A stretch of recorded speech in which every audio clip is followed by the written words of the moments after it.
Hi, everyone. Hope everyone is doing well this evening. I am Yves Engler. This is the Canadian Foreign Policy Hour.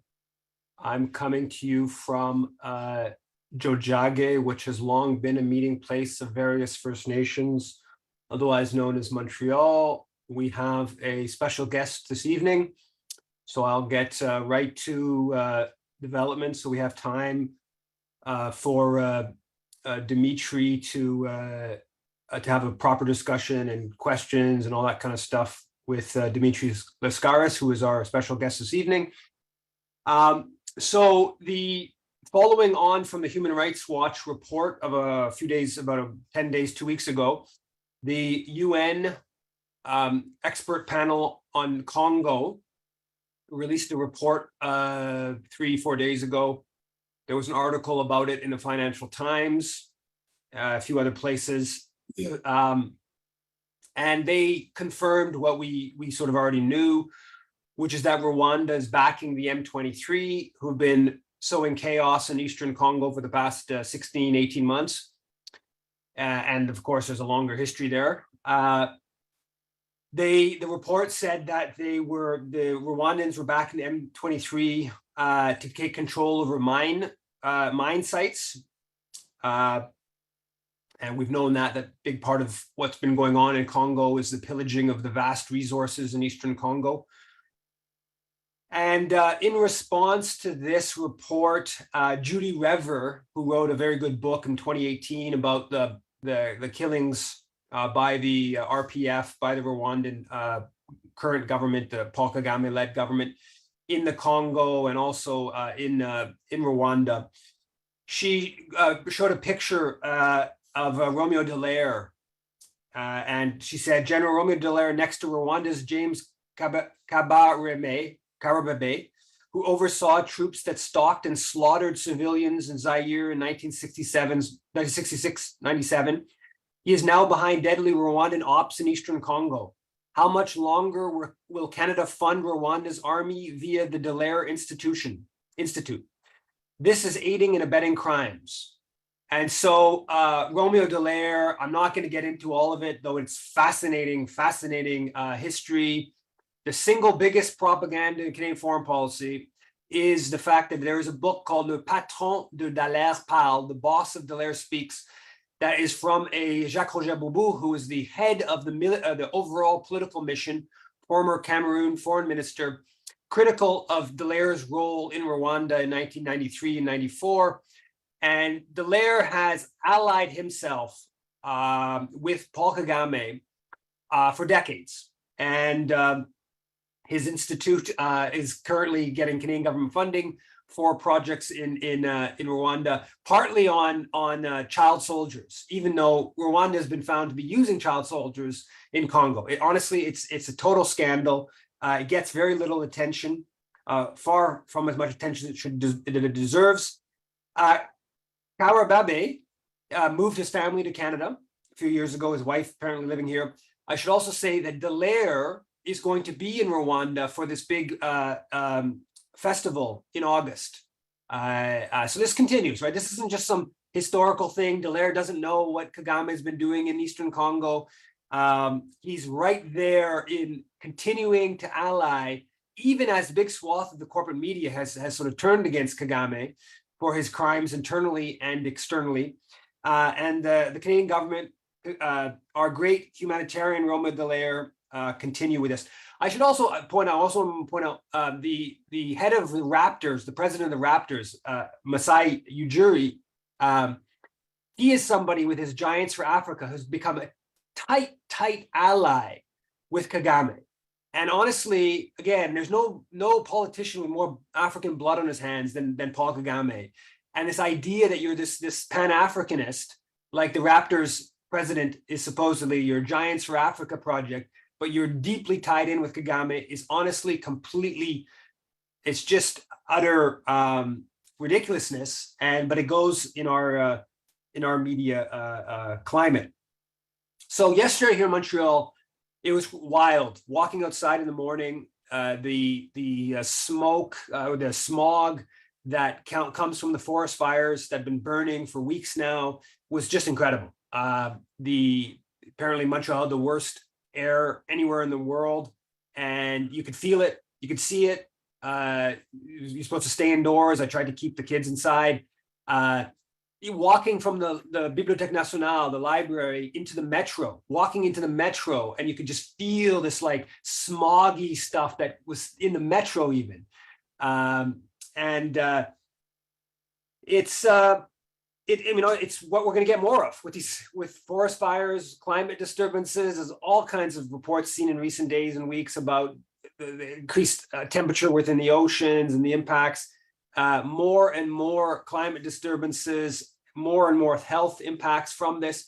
And yet, Le Devoir reported a couple of days ago this story saying that tar sands production is expected to reach 3.7 million barrels per day by 2030.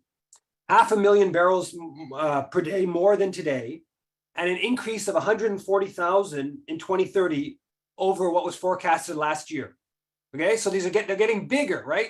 Like as climate disturbances are getting further and further out of hand, the production is going up, and the planned production is going up.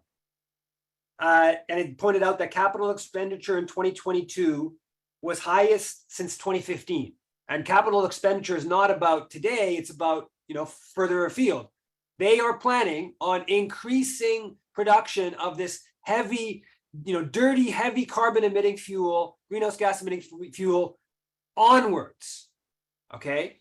And the S&P, according to this Le Devoir story, S&P Global, Canada will continue to add projections. Canada will continue to add new production and export records before, as they quote, a very slight decline begins to appear in 2030, in early 2030s. So there's going to be a very slight decline in 2030s. I mean, this is complete and utter ecocide. We are just totally pushing ourselves over the cliff. It's absolute bananas. In one of the wealthiest countries in the world, with some of the highest historic and current carbon or greenhouse gas emissions per capita, we are just going to keep increasing this highly GHG heavy form of fuel, and that's just the plan, and we're just gonna keep going. Le Devoir the next day, I think on Thursday, had a very rare but important article entitled "La pollution militaire encore loin de disparaître." So military pollution is still far from disappearing. This is one of the first articles I've seen in a major paper that documents how ecologically damaging the Canadian military is. And it puts forward a number of stats. One of them basically says that D&D is responsible for 1,113 kilotons of CO2 equivalent in 2021-2022, more than all other federal government activities combined. Right? So D&D, we've known that. It's nothing new, but D&D is responsible for more greenhouse gas emissions than all other federal government activities combined. But the Trudeau government decided to leave it out of their net zero plan, right? The net zero plan itself is a joke, but they don't even put the military, reducing the military into the net zero plan. So this is a important article that delves into this subject. That's the real scandal about the military's role in climate change. Bob Ray, our ambassador to the UN, tweeted about the horrible tragedy of the refugees or migrants that died by Greek, just inside of Greek territorial waters. I don't know the exact number, 700, 600. It's huge tragedy. About a week ago, he talked about it in very kind of humanistic terms on Twitter. Bob Ray, of course, backed NATO's destruction of Libya, which has been an important part in this rise of these horrible human traffic smugglers from Libya, including these people who died, who paid huge amounts of money and then were put onto this boat, overwhelmed, that was way over capacity, and died. Bob Ray was a big proponent of that bombing of Libya. Of course, he'll never talk about that, certainly in the context of the deaths at sea. The Globe and Mail reported on front page that EDC finds 882 pages of files after second challenge of search. So they've had this big thing on the access to information and how bad the access to information legislation is across the country in different domains. And Export Development Canada, which is a insurance and export credit agency that basically subsidizes and protects Canadian global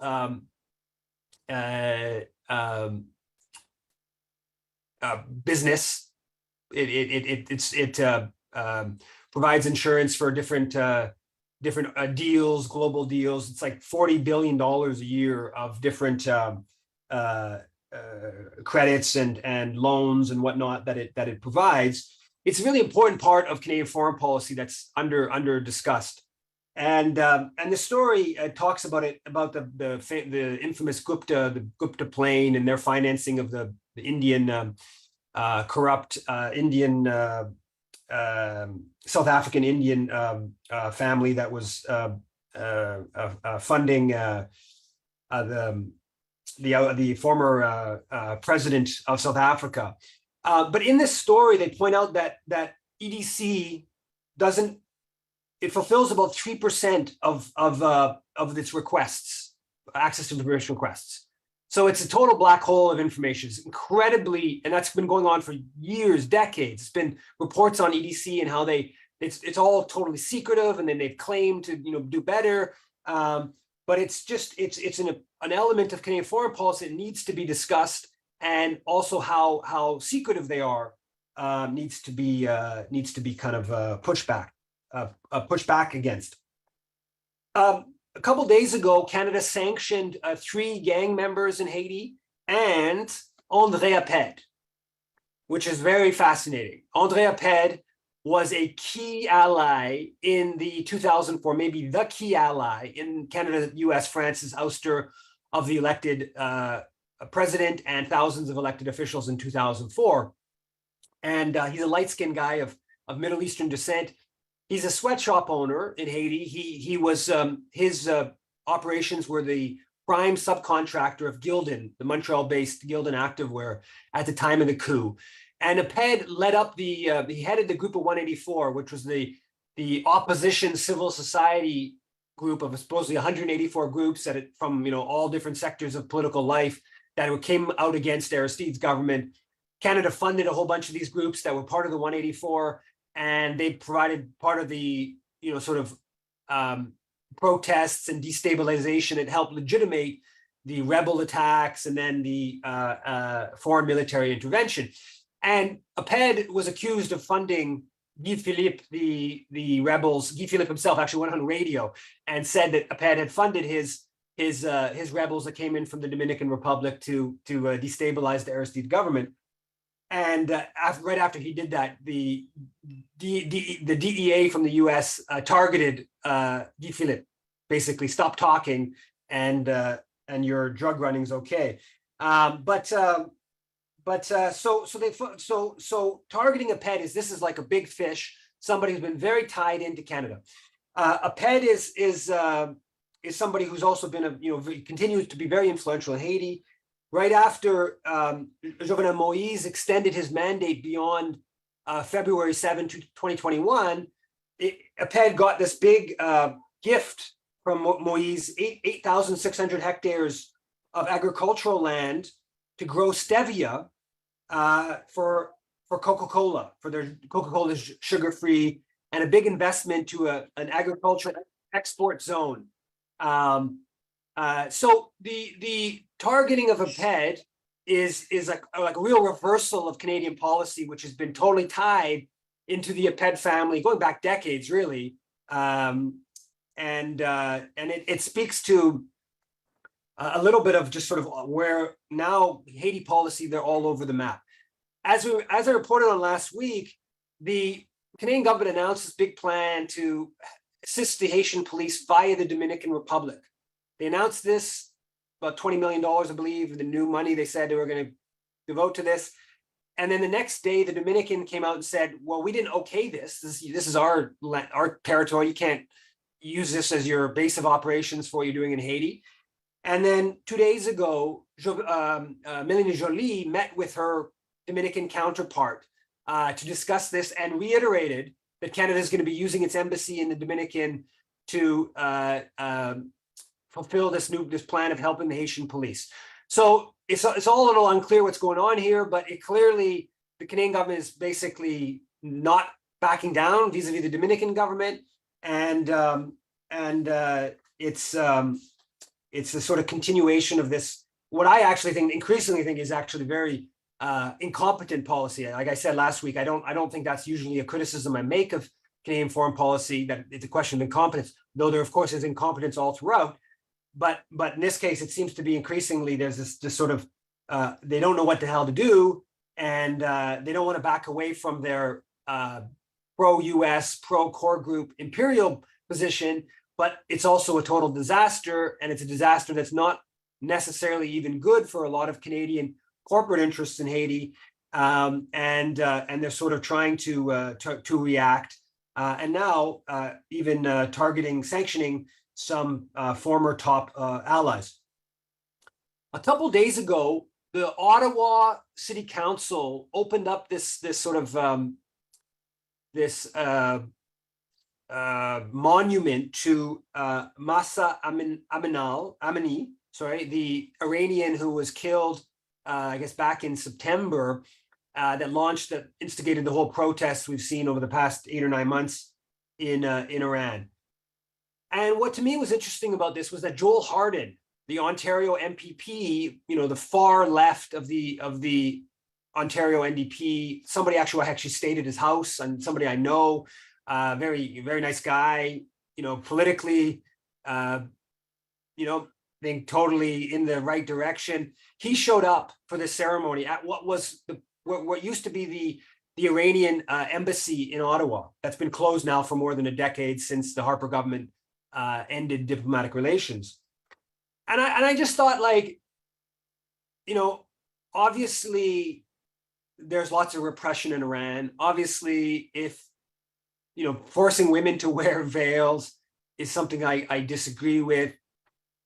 But I just like the idea that this is like the far left of official Canadian politics would feel the need to show up for this. And it's really like, it's the victims of our enemies, like Pierre-Antoine Levinsky. I bet no one on this call even knows who Pierre-Antoine Levinsky is, but Pierre-Antoine Levinsky, in 2007, he disappeared in Port-au-Prince, just after he was with actually a delegation of Haiti Solidarity people from Canada. Levinsky took me into Cité Soleil to meet with one of the sort of political gangsters, top well-known at the time. He took me around, that was during the UN occupation, of course. So I didn't know him personally in a great way, but I Boston events there and in Washington, D.C. This guy, he was the head of the Fondation 30 Septembre, which was the day that Aristide was overthrown back in 1991. And it was the victims of the first coup, the thousands of victims. And Levinsky was this, like, basically he was somebody who was like, from an educated background, dark skin, like a black Haitian, not a lighter skin Haitian. And that was from, like, he's like educated, but he still was connected in with the people in Cité Soleil, like the poorest people in the hemisphere. I mean, the most shocking poverty. And so this, like a real engaged intellectual, if you like, a real engaged activist of, like, with a global element and then with the real on the ground. And he's just disappeared. We never know. We don't know who did it. We know who did it in the macro sense. We don't know who did it in the micro sense. We knew it was the forces that Canada backed in Haiti and the most regressive people. This is like if there's going to be a monument in Ottawa for a social movement, leader or instigator, well, Levinsky would be one of them. Or how about Mariano Abarca, who was killed after protesting Calgary-based Blackfire exploration in Mexico. He's a name that actually some people know about.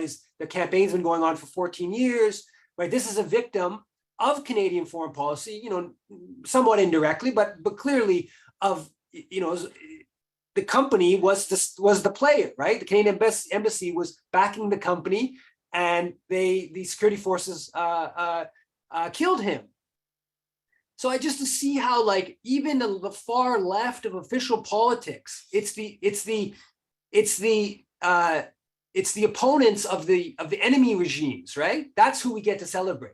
We don't celebrate these people who were, taken out, all the people in Libya that were taken out, Canadian policy. I mean, Haiti would be on and on and on about different people who were, directly targeted by Canada that were killed.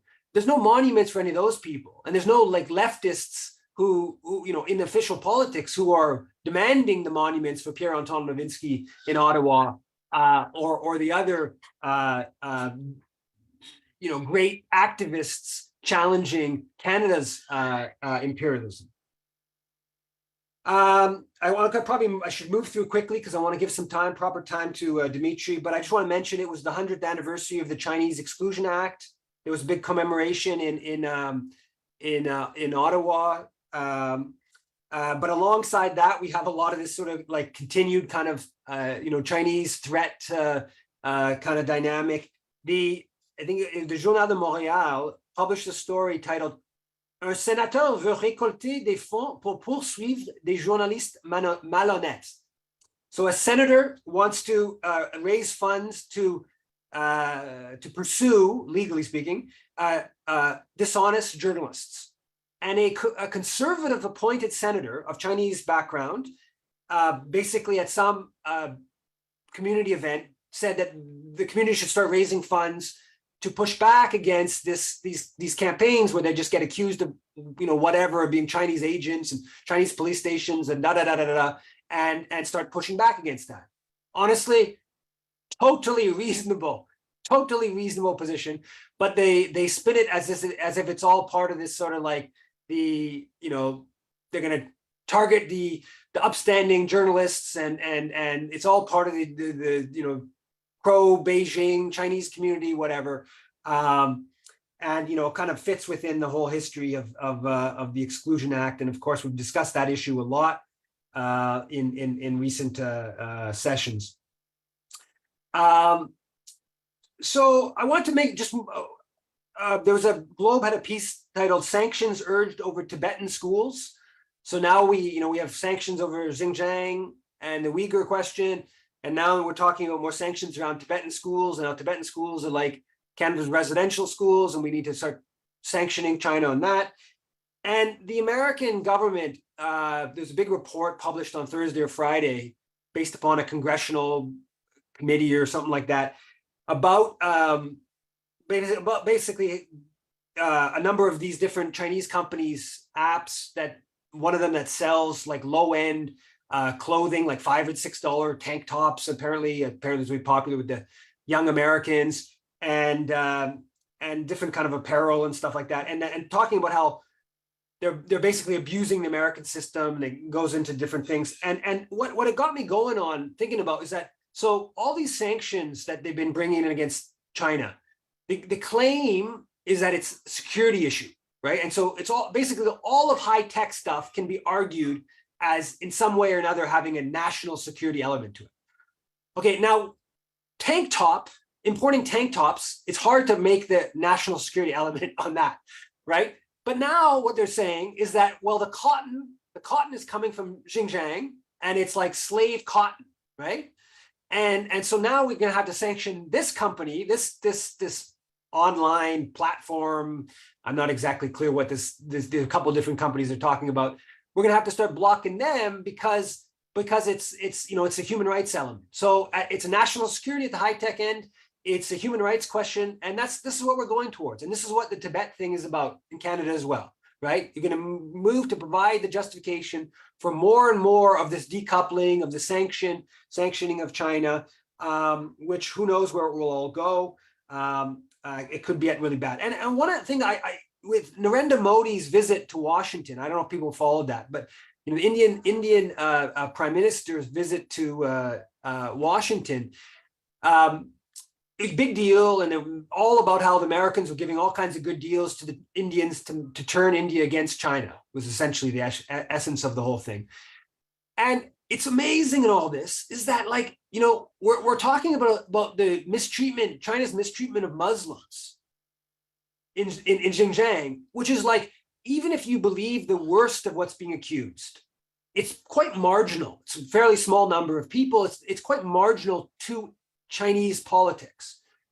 Now, anti-Muslim policy within India and Narendra Modi, it's like, it's essential. It's a very important part of their politics, right? You got 220 million Muslims in India, and they're, you know, trying to disenfranchise them. There's, you know, Modi himself comes out of the massacres back in 2002 in Gujarat, like 2,000 Muslims killed. He's been pushing all kinds of viciously anti-Muslim policies. And we're all about, like, we're all fine with, like, you know, getting close to him. But yet China and how China's mistreatment of Muslims is, you know, is this big deal that we have to, you know, decouple based upon. The Mike Blanchfield, the former Canadian Press reporter, I just noticed that he now works for Blue Sky Strategy Group. He was a military person, foreign policy military person at Canadian Press, obviously a terrible reporter, total sycophant of the military and of the foreign policy establishment. Now he is officially lobbying for Canadian Arms Company. That's what he works for, this lobbying firm in Ottawa, right after working for Canadian Press, and is openly lobbying for Canadian Arms Company. He's also got a fellowship with the Canadian Global Affairs Institute, which of course is funded by arms companies and D&D. And this is just a little glimpse into the network in Ottawa, right? I talk about the propaganda system of the different institutions and all the money they have, and the individuals floating through them, and it explains so much of the one-sided view of Canadian foreign policy and military policy that we see. I want to say that there is increasing push about Canada increasing military spending to the 2% of GDP as per the NATO business in the summit coming up, in the NATO summit. And there's going to be a protest here in Montreal, July 11th to 12th, while the summit's happening. I think there might be in other cities, and people should check that out. The Globe had a piece titled, Canada urged to create trust fund to distribute seized Russian assets to Ukraine. And it's an interview with Lloyd Axworthy, the former Foreign Affairs Minister, who heads up the World Refugee and Migration Council that has proposed the Canadian-Ukrainian Social Impact Reconstruction Trust Fund. And basically, Russian assets in Canada will be given to this trust fund, and then given the sell-off, or the resources themselves will be given to the Ukrainian government or projects in Ukraine. Obviously, from the Russian perspective, this is just theft. And Axworthy is quoted saying, quote, "It's a Robin Hood proposition. You take from the sheriff of Nottingham, who was putting people in jail, and you give it to the people who were affected by this," which all sounds kind of nice and good. Well, Axworthy, of course, was Canada's foreign minister during the NATO bombing of Yugoslavia. He was foreign minister while Chrétien, part of the time Chrétien was very much pushing NATO expansion east. I don't think there was anybody, and certainly not Axworthy, saying that Canadian assets should have been given to Serbia for what all the infrastructure and destruction that Canada leveled in Serbia. That wasn't, no one was talking about that. But now they're comfortable saying that around Russia and Ukraine. So moving towards our special guest, Dimitri Lascaris, former Green Party candidate. There has been an incredible campaign against his tour that's taking place across the country. And just before introducing Dimitri, I just wanted to give a little, I think, historical context to what we're seeing, right? History is that there is been incredible repression against anti-war activism and voices. Like during World War I, War Measures Act led to the shutting down of a couple hundred media outlets, banning of books. There was many people, hundreds arrested. There was organizations like the International Workers of the World, different leftist pacifist groups, more than a dozen shut down. Public meetings held in Ukrainian, Russian, Finnish were shut down. There was obviously internment of thousands of Ukrainian Canadians and others. There was 24,000 political trials. During World War II, Communist Party was banned, and RCMP arrested many dozens members from dozens of organizations. Hundreds were interned. The head of the Canadian Seamen's Union, the mayor of Montreal, obviously the internment of Japanese, dozens of publications, more than a dozen publications shuttered. Corporate outlets like Vancouver Sun, Le Devoir, Le Soleil, fined for what they published. 45 million letters were opened. During the Korean War, you had official censorship. There was official censorship in World War I, World War II. During the Korean War, there was official censorship in theater, both in Korea and Japan. There were more than a dozen reporters expelled. There was all kinds of pressure against media outlets by the government and officials. The Canadian Peace Congress was targeted viciously. The head of the Peace Congress, Endicott, I'm forgetting his first name right now, was called a red stooge by Lester Pearson, Canada's external minister. Bait on the end of a red hook. So basically, it's just a communist.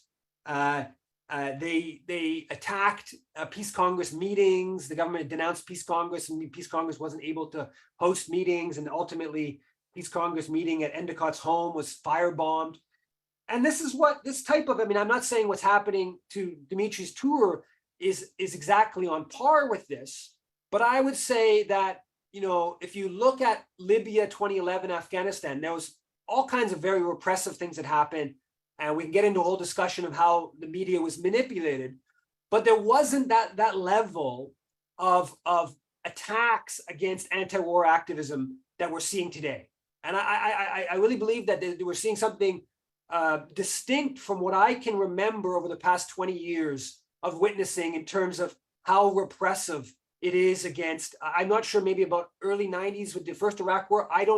In the research I did, I don't know of any examples as seemingly extreme as what's happening today. That maybe I didn't look, haven't looked at it very deeply, but certainly the Korean War is worse than what we're seeing today.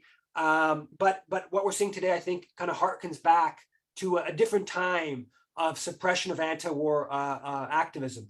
And so I think it's disturbing. I think anyone who not just is opposed to the NATO proxy war, but is just concerned about the state of democracy and obviously peace and anti-war should be concerned about that.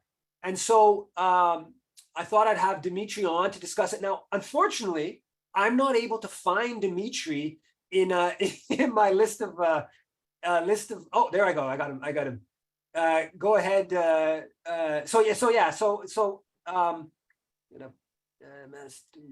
Mute and spotlight. Okay.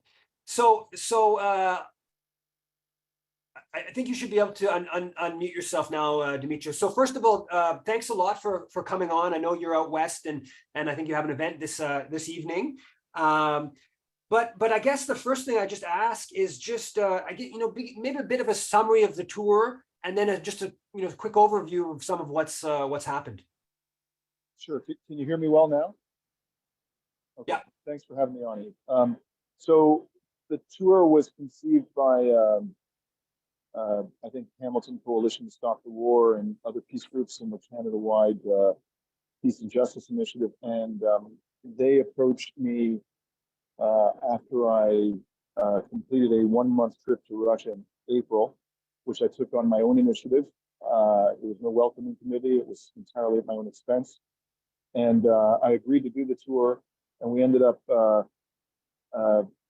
finding local organizers across the country to set up speeches, I think, in 11 cities. So far, I've gone to London, Ontario, my hometown. That's where we started on June 19th. Then we went to Hamilton, Toronto, Winnipeg, Regina. I arrived in Vancouver 2 days ago. Yesterday, we had a gathering of peace activists in a park in Vancouver. Tonight, I'm speaking in Vancouver. Tomorrow in Victoria. I'll be back in Montreal on June 29th, Halifax the 30th of June, Fredericton the 2nd of July, Ottawa the 3rd of July, and the 4th of July, we will have a national webinar for those who couldn't attend. So far, I have to say, I mean, there's been a tremendous amount of, I think it's fair to say, hostility coming our way online from people both inside and outside of Canada about this tour. But the only place where we really had an obstacle that we couldn't overcome was Toronto, unfortunately. And even there, I mean, the event went off in London despite the organizer or the owner of that venue receiving some quite harsh and intimidating emails, which included a lot of just shameless falsehoods about me. He stood his ground and we went ahead, and it was a great event. It was standing room only. Hamilton, we had a very good turnout. It was held at Mohawk College. About 20 to 25 pro-Ukrainian protesters showed up, bearing Ukrainian flags. But ultimately, the event went off without a hitch. And although they stood outside in the hallway and made some noise during the proceedings, we still had a very good discussion. And some of them actually paid for a ticket and came in. And by the way, I'm not being paid for this tour, just so you know. The costs of the entry are designed to defray the cost of the venue and associated costs. But I'm not receiving any speaking fees, nor am I being reimbursed for my travel expenses. These are all at my own expense, just as my trip to Russia was at my own expense. So anyways, Hamilton, despite the somewhat disruptive behavior, it all went off well. And those who actually paid for a ticket and came in and who were opposed to what I said, we had a spirited discussion in the Q&A, which I thought was helpful. And I never felt threatened or that was not a significant contribution to the discussion.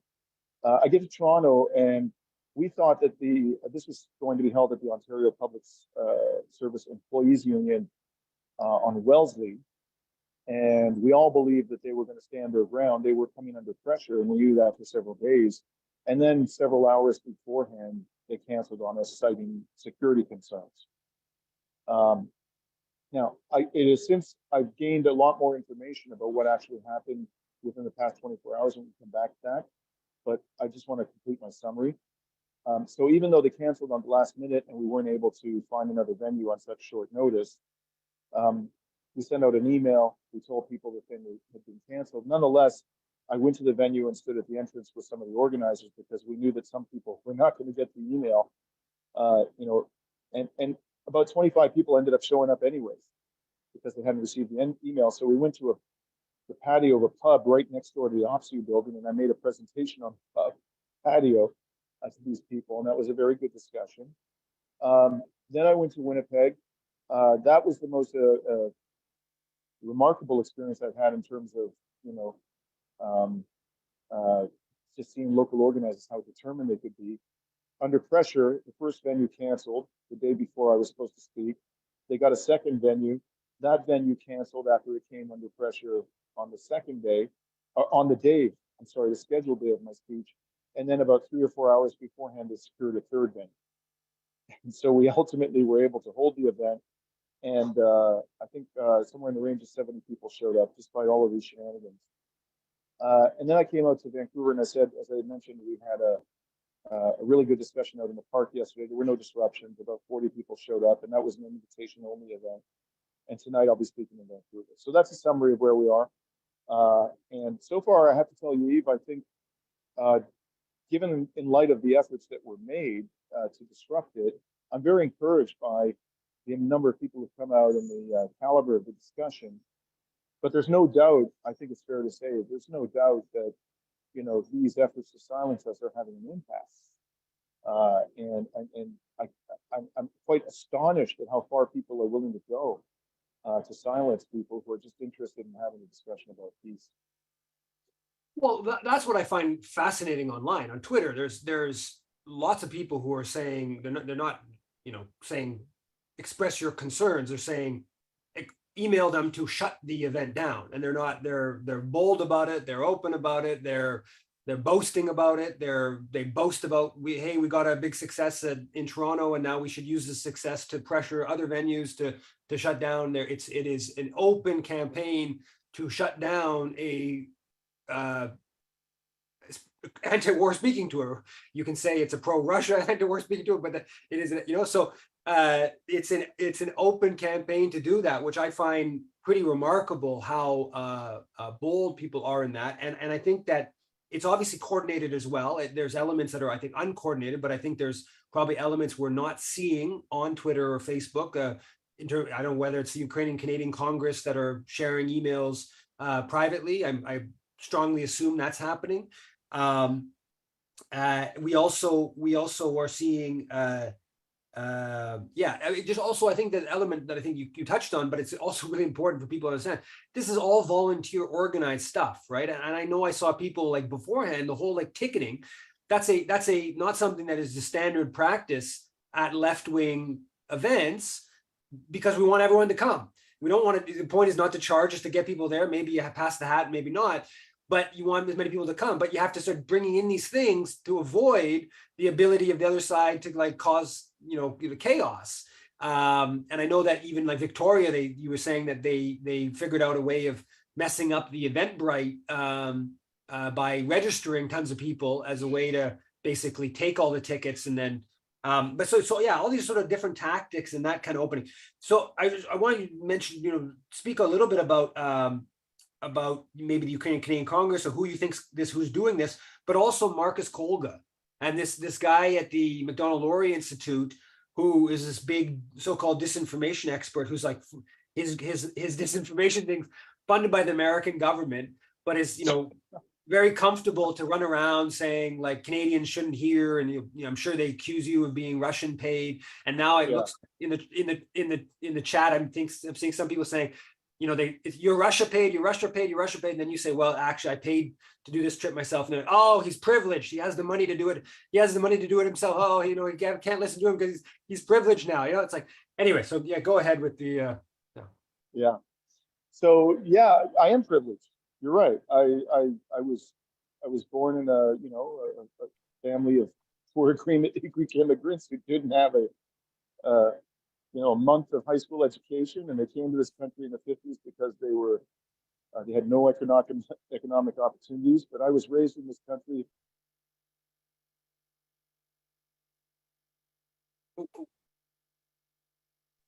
And I had a very good career in law school, and as a result of the career that I had in law school, as a lawyer, I today am a privileged person, and that's exactly why I consider it my duty to use my privilege to speak for people who came from a background like my own, but who weren't so fortunate to be in the position that I'm in.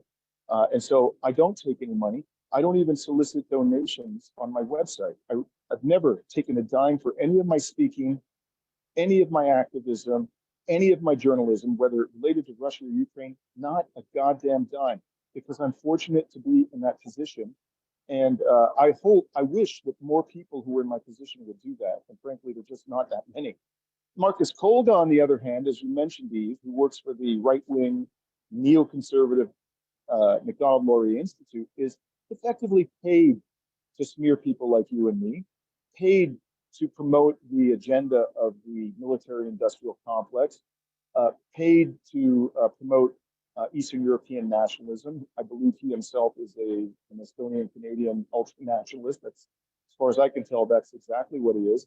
And he has been working with a guy in Latvia, who I understand is a Ukrainian Russian who's devoted years of his life to being bitterly, critical of the Russian government, and that's fine. I respect his right to criticize the Russian government, but he's turned his sights on me. His name is Alexei Kovalyev, and he and Kolga, as far as I can tell, have been working together with some assistance from this character from the University of Calgary named J.C. Boucher, another so-called disinformation expert who receives funding, I believe, to the tune of hundreds of thousands, if not millions of dollars from, the Canadian War Ministry and other, No, I know it boasted military industrial complex. his bio boasted that he'd received $2.4 million in D&D funds. But yeah, sorry. Yeah.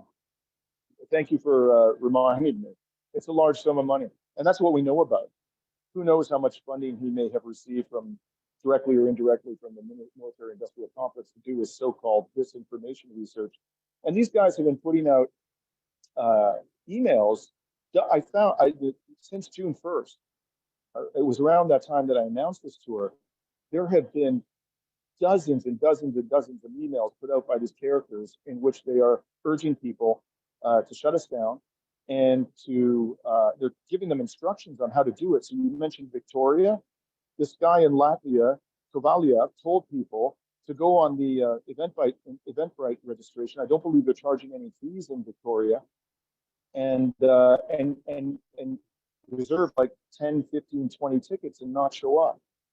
So basically, I would end up showing up and speaking to an empty lecture hall. And so they had to fix that problem in Victoria. I understand they've done it, but they were literally getting instructions from a guy in Latvia who, fine, you hate the Russian government, knock yourself out. You have lots of reason to criticize it. But why are you depriving me of my ability to speak freely?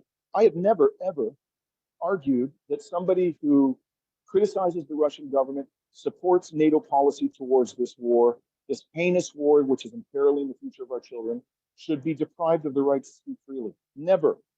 You want to debate me? I'll debate you anywhere, anytime. And if evidence and logic on your side, you should be able to win that debate. But they don't want to debate you. They want to silence us because they can't win the damn debate. That's the reality. And I'm issuing this challenge here and now to Marcus Kolka. If you listen to this or you get this message, I stand ready to debate you anywhere or anytime on the question of whether the invasion of Ukraine was provoked by NATO. Pick a place, pick a time. Let's get a mutually agreeable moderator, and I will be there.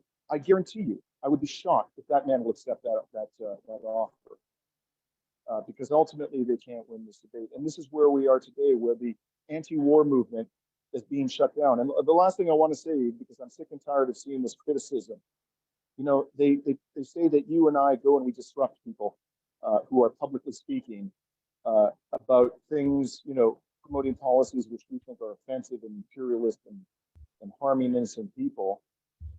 And they say that it's hypocritical because we're complaining we're being shut down.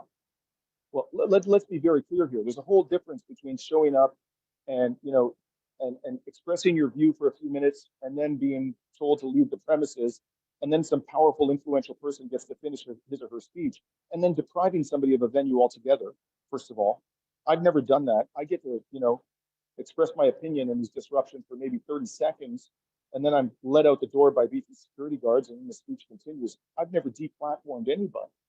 I've never deprived anybody of a platform. But secondly, the people that I'm disrupting are people who are powerful and who constantly get to express their opinions in the mainstream media. That's why people like you and me, I think, are disrupting them, is because the only way we can be heard is by showing up at their speaking events and expressing our opinions.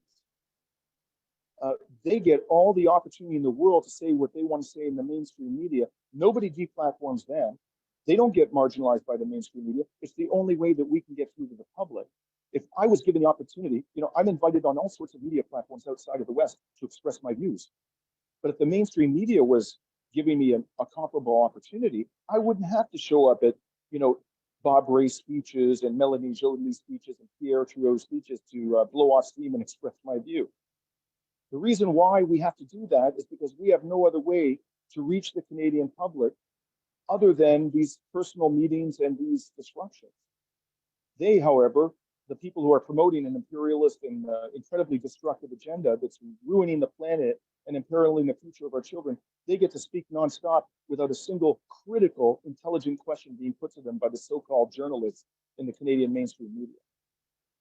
Yeah, I mean, I think that's a really important point, and it's actually, a point that probably my 6-year-old would understand. But in our political climate, it's incredibly confused. It's they also are all about like the people who are challenging Canadian policy is being paid, when they're the ones that are getting all the pay. It's all volunteer on our side, but they're the ones that are all getting, like, they're all being paid by D&D, or they have a cushy job at the Global Mail pays them. It's stunning to see the level of, I don't know, sort of at some level just childish kind of discourse. But I've made you a co-host, and so you can start us off in terms of questions. If people have questions and comments. Okay. So Dimitri's good friend Yuri has a question. Yuri, can you unmute? Sorry, can you unmute Yuri? Yeah. You're still muted. Okay, you're fine. Go ahead, Yuri. Thanks, Laura. Thanks, Yves and Dimitri. Yves, I have to ask a quick question about derail. When you talk to anyone about the skeletons and and derail's clause and what Paul Kagame has been doing to Congo and whatnot, I'm just curious what has been the response, because oftentimes, having a mom that comes from Congo, and when I talk to people about how Paul Kagame is no hero and whatnot, I find that the response I get is people actually justify everything Paul Kagame does. In other words, they kind of normalize the unthinkable, the way people say, look, it's terrible what happens to the Palestinians, but Israel has the right to do it because of, World War II grievances. And then, Dimitri, I just wanted your your response to this. I mean, I'm just shocked that that the whole stand with Ukraine crowd, the pro-NATO crowd and so forth,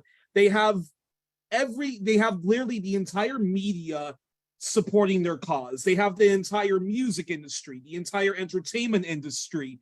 They have no shortages of an entire corporate media outlets across, Europe that supports that literally supports their cause. So I just and RT and so many other outlets are censored. So I just find, so your response to why do you feel that they can't handle tiny amounts of people who have a different point of view, have a different perspective, and literally go out of their way to censor you or to censor Yves or to censor our comrades at the World Socialist website and so forth, when they have an infinite abundance of places to air their point of view and so forth. So I'm curious. Yeah. Okay, so let's let Dimitri ask that, because we've got quite a few hands raised. And if everyone could keep their questions brief, that would be great. Go ahead, Dimitri.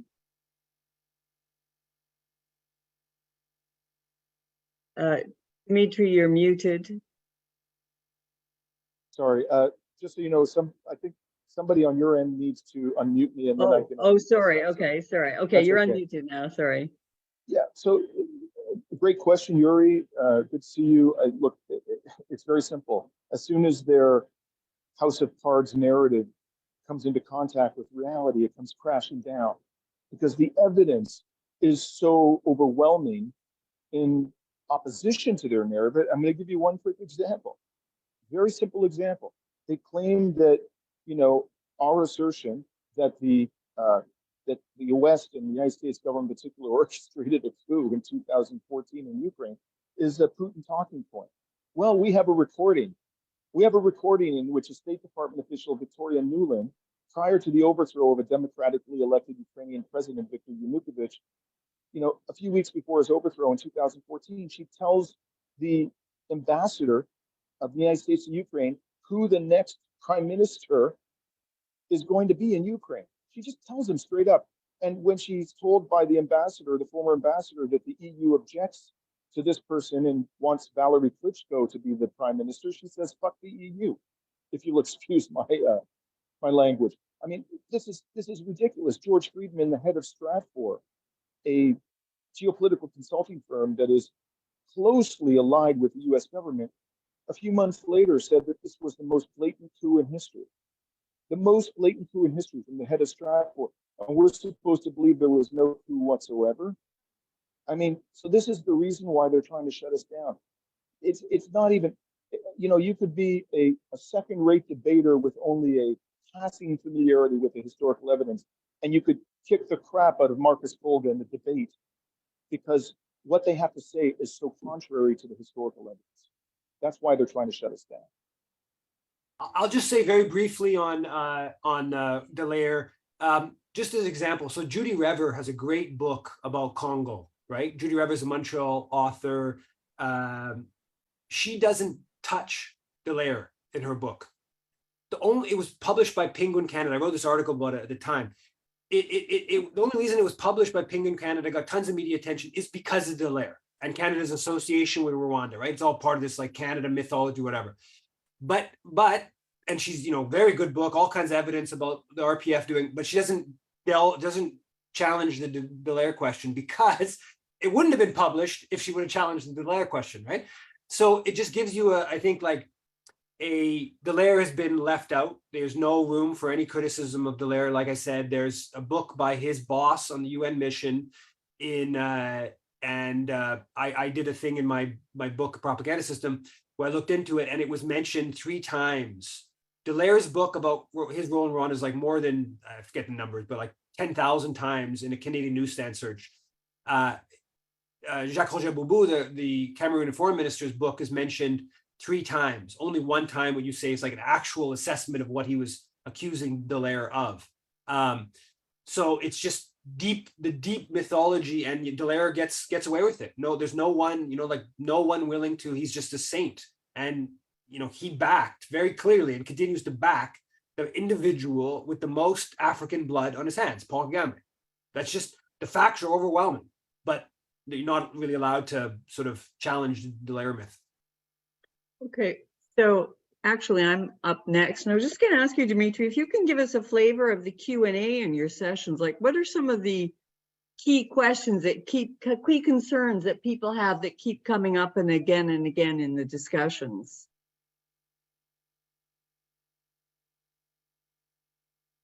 Dimitri, did you hear me? Oh, I'm sorry, I've got to ask you to unmute again, excuse me.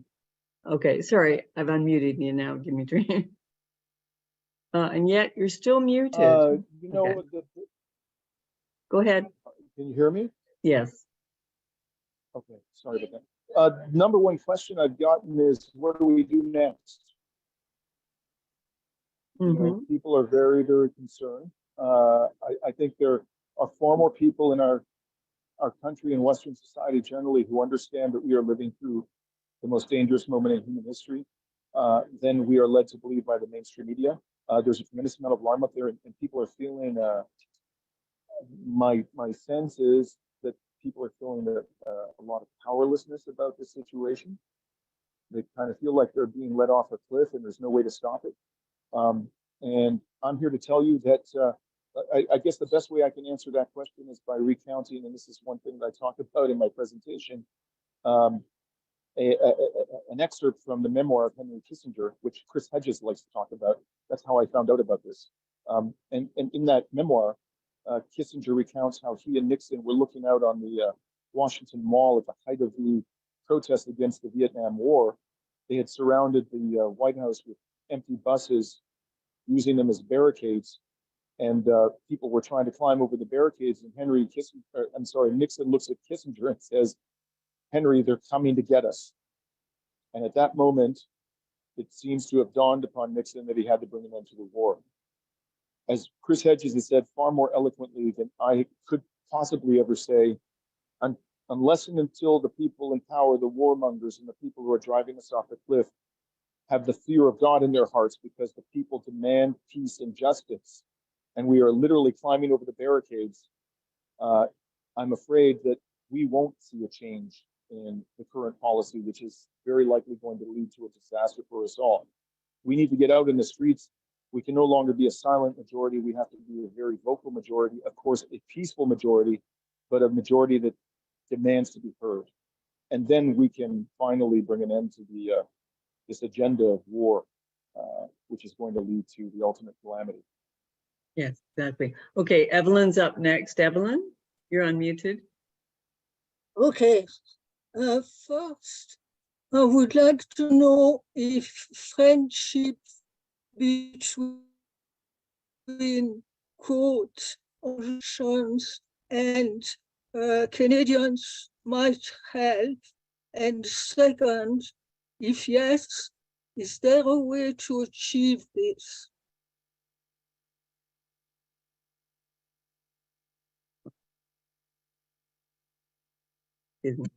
So I don't know if unfortunately, our friend's voice was breaking up when when she was speaking. So Oh, if that yeah. question was intended for me, if somebody Yeah. could repeat the question. Okay, Evelyn, can you repeat it, please? Your voice was breaking up. Okay, can I type it in the chat? Can I put Go, it in the well, chat? no, well, you could, or you could just Okay. say it now. You're coming across So clearly. would friendship, like Dimitri went to Russia to shake hands with people, obviously we cannot do all this, we cannot do that. Is there another way where we can do something which would be similar without going to Russia?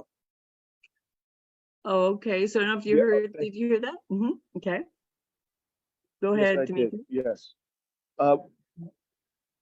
Well, it's getting harder and harder to find, but you know, electronically, you can get a sense of what the perspective of many Russians is. Of course, there are people in Russia and Russian persons living outside of Russia who oppose the policies of the government.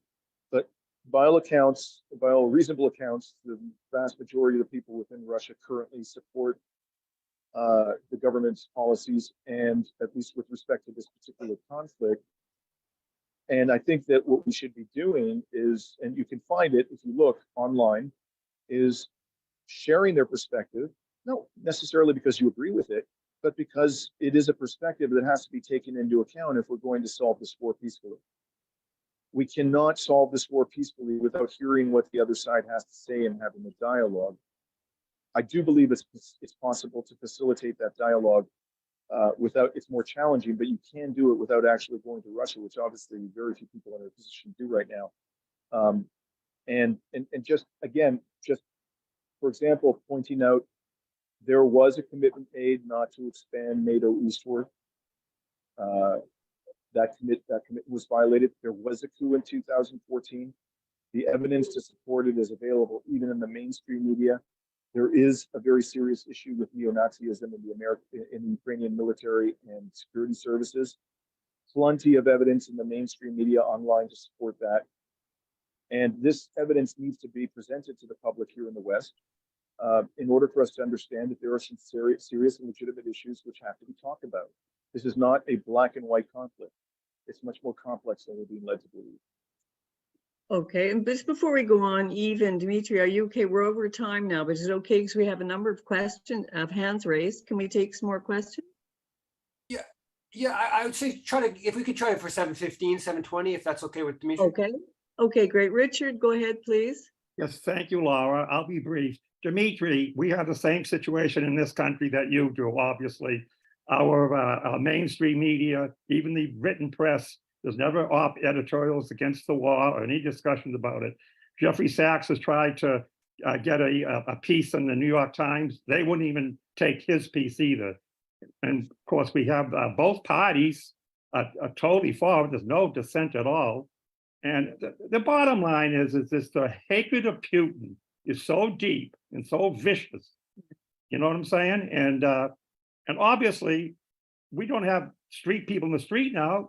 No Americans are getting killed like previous wars, and the only ones dying is no NATO countries in either people are dying. It's all the Ukrainians, soldiers, and the civilians that are dying. And I don't think we give a damn, to be honest with you. Thanks a lot.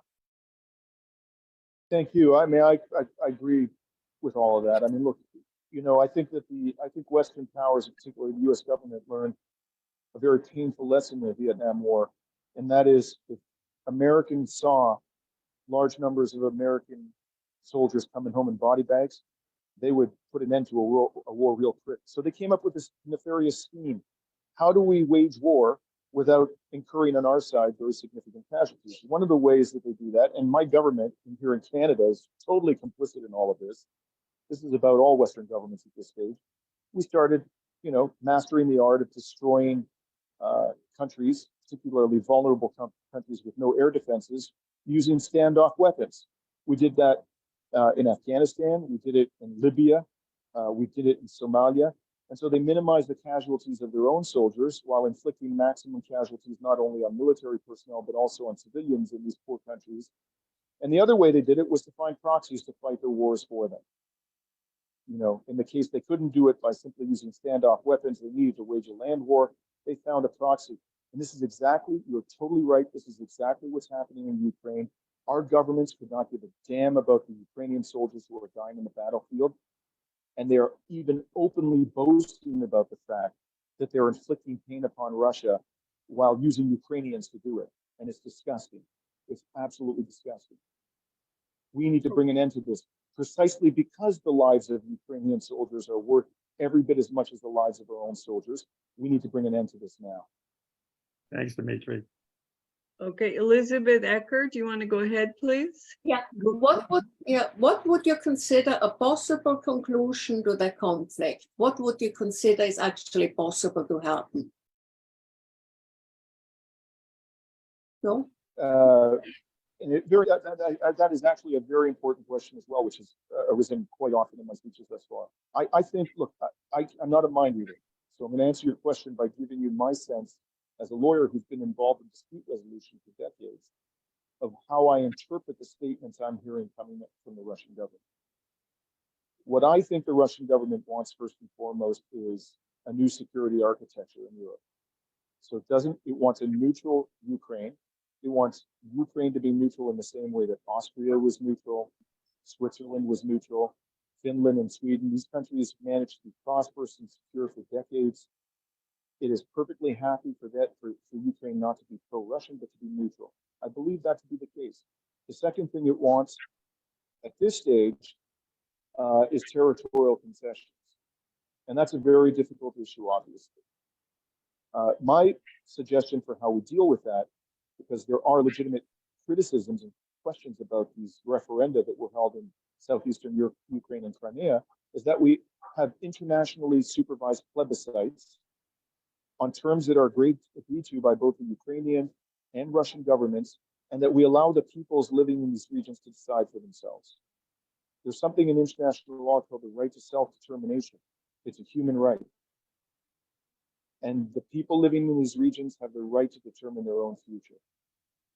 I think we as the international community should facilitate that decision. And the third thing they want, I think the Russians, it's very important to them, is that these missile launchers, which are nuclear capable, that the United States has positioned in Romania and Poland, which are a serious threat to the Russian Federation, be moved back. And I think they want those things, those military assets, moved back to the pre-1991 borders of NATO. Again, as a Westerner, I fully support that because I think the further apart these nuclear forces are, the safer we all will be. We don't want them right next to each other. I suspect that if an offer of that nature were put on the table, the Russian Federation would respond favorably to it. Now, maybe I'm wrong, but the only way we're going to find out is if we try. Let's put that proposal on the table. It's an eminently reasonable proposal and see how they respond. If they're totally unreasonable in their response, then we can figure out what we do next. But we haven't even tried. And this is unforgivable. But the West wouldn't be willing to do that. They're hell-bent on weakening Russia and selling their liquefied gas. And I agree. And that's exactly why we have to throw the bums out of office.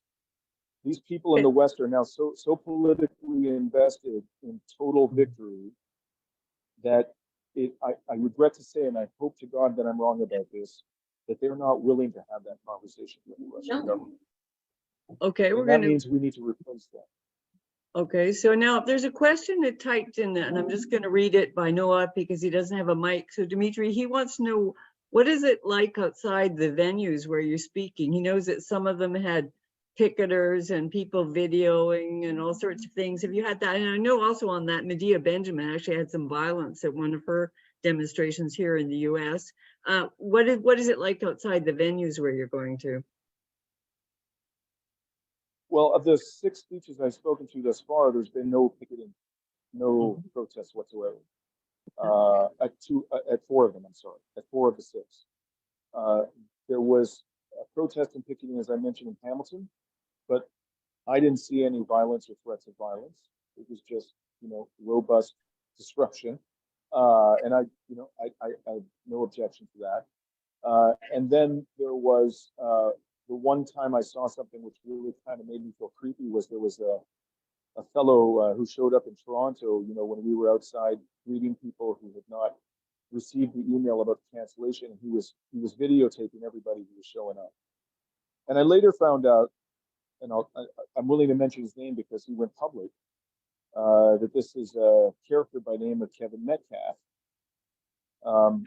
which was really quite surprising and disappointing to me because Mr. Metcalf, some of you may know, he was an employee of the Canadian Journalists for Free Expression several years ago. And in his capacity as an employee of the CJFE, he put out a press release condemning Israel for war crimes. And when he did that, I defended him because he was then fired. I repeatedly publicly defended him, and for some reason, Mr. Metcalf thought it was, respect. I don't know, that he was promoting peace by showing up at this venue and videotaping all of us, and then, publishing video about who we were. I don't know. I suspect that Mr. Metcalf has been, duped by the propaganda around this war, regrettably. And to be perfectly blunt about it, a significant proportion of the progressive and leftist community has been duped about the propaganda around this war.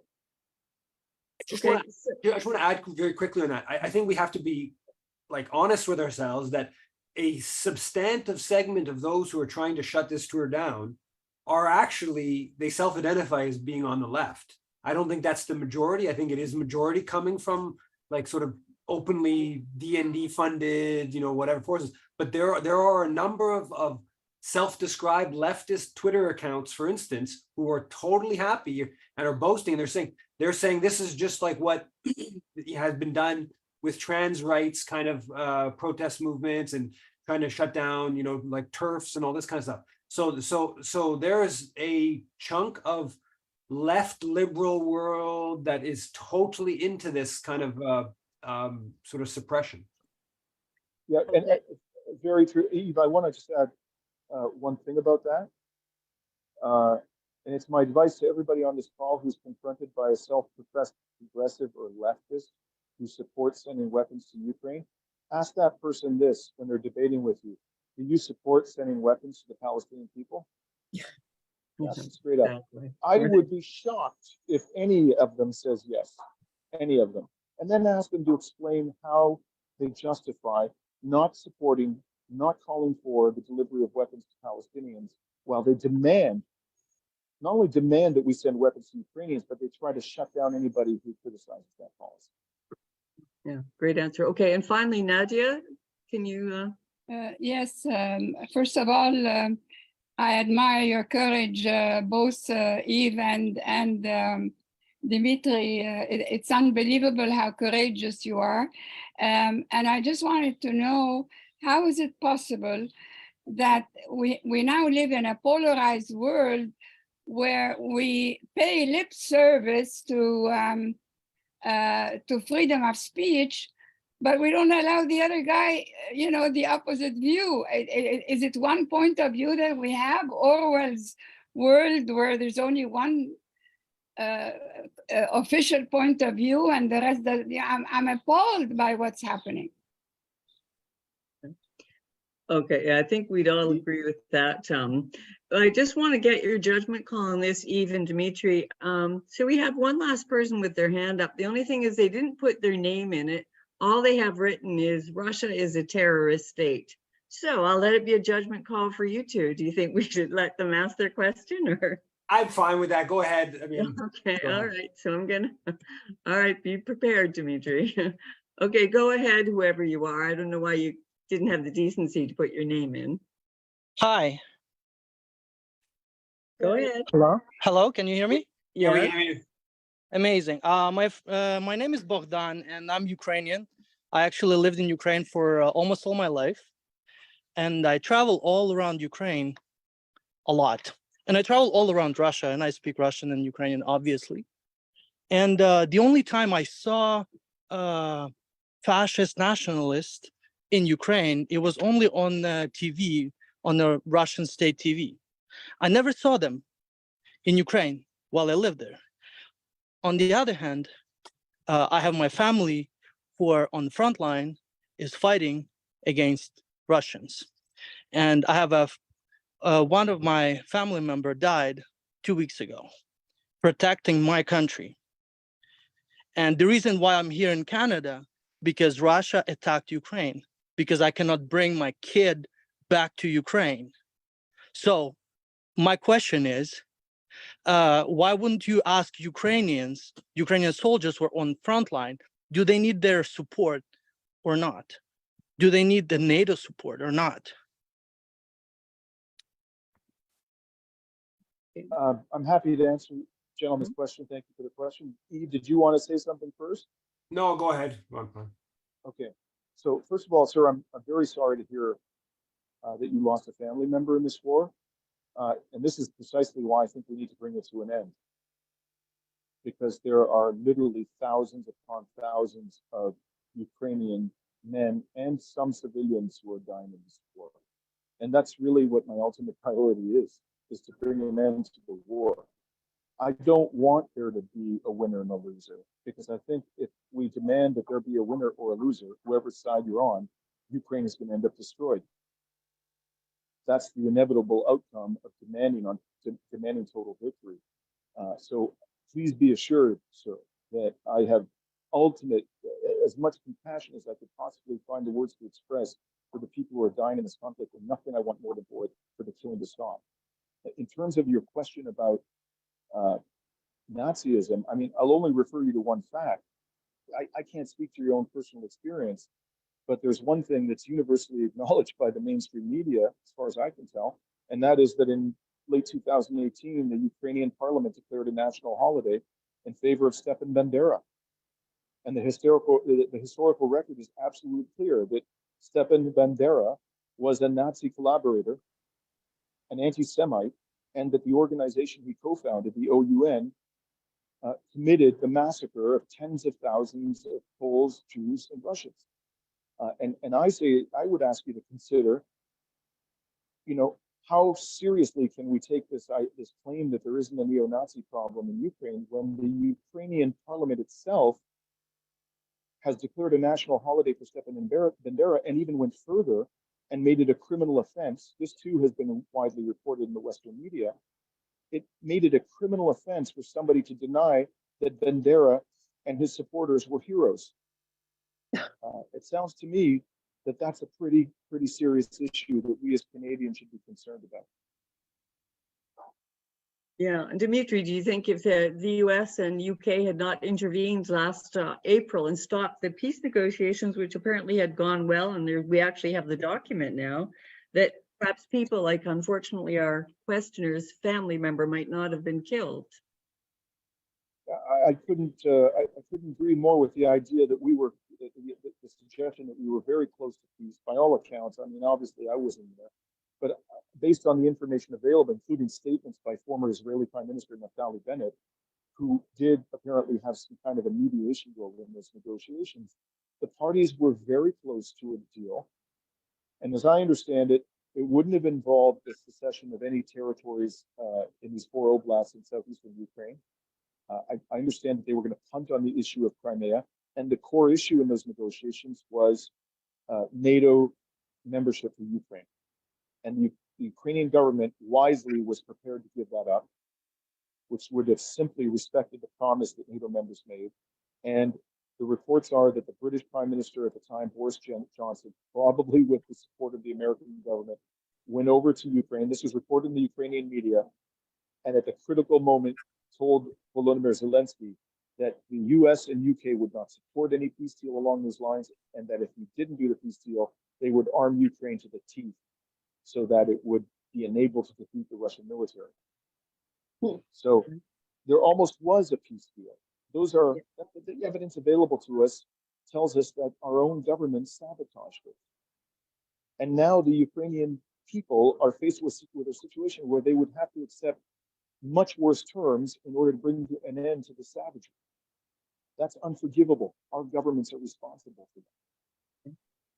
Okay, Yves, should we? Yeah, I think on that note, the evidence is overwhelming. People can pretend it doesn't exist if they want, but the evidence is overwhelming. You can go back a little bit earlier. We didn't need this war, right? There was just negotiations back in the no NATO expansion back in December of 2021. It's all horrible. But thanks a lot, Dimitri, for joining us, and keep up the good work with the tour. And everyone who's on the call still, please do try to get out to some events, share information about the events. Obviously, at this point, the tour is bigger than just the specifics about what's being said at the events. It's now become like a sort of political rally, and obviously we have to defeat this effort to shut down, even if you don't agree with every specific thing, this and that we have to be able to defeat this effort to shut down. So please do share information about upcoming events, and thanks everyone for participating. Same place, same time next week. Great session. Thank you. Bye. Bye-bye. Take care.